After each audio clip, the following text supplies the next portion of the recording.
কেউ বলছেন পাড়ার খেলা, কেউ বলছেন কৃষক লীগ। জার্মান লিগের এক ম্যাচকে ঘিরে সৃষ্টি হয়েছে চাঞ্চল্য, বানানো হচ্ছে মিম, সাথে চলছে ট্রোল। ঘন্টা বুন্ডেসলিগা 2-এ এফসি ম্যাডেনবার্গ ও এসপিভিজিজি গ্রেউথার ফুয়ের্থের মধ্যকার ম্যাচে ঘটে অদ্ভুত এক ঘটনা। সেখানে দুটি হাস্যকর পেনাল্টি মিম সংস্কৃতির কেন্দ্রে পৌঁছে গেছে। ম্যাচের 12 মিনিটের দিকে ফুয়ের্থের গোলরক্ষক ন্যাহুয়েল নল বল হাতে করে বাড়িয়ে দেন ফুলব্যাক গিডিয়ন ইউংয়ের দিকে। তবে তিনি স্বভাবসুলভ ফুটবলারের মতো তা পা দিয়ে রিসিভ করলেন না, বরং তিনি বল হাতে তুলে নেন।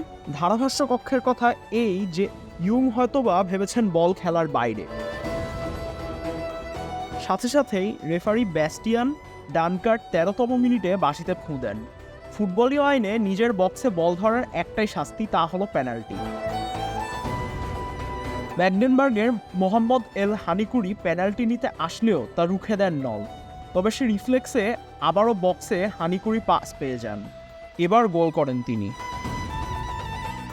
ম্যাচে আরও একবার পেনাল্টি এসেছিল, তবে এবার ম্যাগডেনবার্গের পক্ষে না, বরং ফুয়ের্থের পক্ষে।